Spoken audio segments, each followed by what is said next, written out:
ನೋಡೋದಾದರೆ ಮೊಟ್ಟ ಮೊದಲನೆಯದಾಗಿ ಗೌರಿ ಹಬ್ಬದ ಸಮಯ ಸಂಕ್ಷಿಪ್ತವಾಗಿ ತಿಳಿದುಕೊಳ್ಳೋಣ.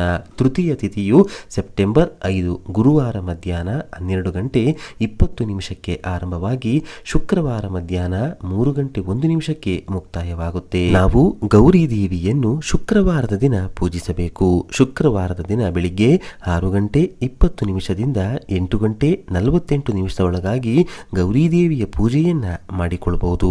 ಇನ್ನು ಗಣೇಶನ ಹಬ್ಬ ಶನಿವಾರದ ದಿನ ಯಾವ ಸಮಯದಲ್ಲಿ ಗಣೇಶನ ಪೂಜೆಯನ್ನು ಮಾಡಿಕೊಳ್ಬೇಕು ಅಂತ ನೋಡೋದಾದರೆ ಚತುರ್ಥಿ ತಿಥಿಯು ಶುಕ್ರವಾರ ಮಧ್ಯಾಹ್ನ 3 ಗಂಟೆಯಿಂದ ಆರಂಭವಾಗಿ ಶನಿವಾರ ಸಂಜೆ 5 ಗಂಟೆ 37 ನಿಮಿಷಕ್ಕೆ ಅಂತ್ಯವಾಗುತ್ತೆ. ಗಣೇಶನನ್ನ ಮನೆಗೆ ನೀವು ಶುಕ್ರವಾರ ಸಂಜೆಯ ಸಮಯದಲ್ಲಿ ತರಬಹುದು, ಇಲ್ಲ ಶನಿವಾರ ತರ್ತೀವಿ ಅಂದರೂ ಕೂಡ ನಡೆಯುತ್ತೆ, ಯಾವುದೇ ತೊಂದರೆ ಇಲ್ಲ. ಶನಿವಾರ ಬೆಳಿಗ್ಗೆ ಗಣೇಶನ ಪೂಜೆಯನ್ನು ಮಾಡಿ ಹಬ್ಬವನ್ನು ಆರಂಭ ಮಾಡ್ತೀವಿ ಎನ್ನುವವರು ಬೆಳಿಗ್ಗೆ ಬ್ರಾಹ್ಮಣ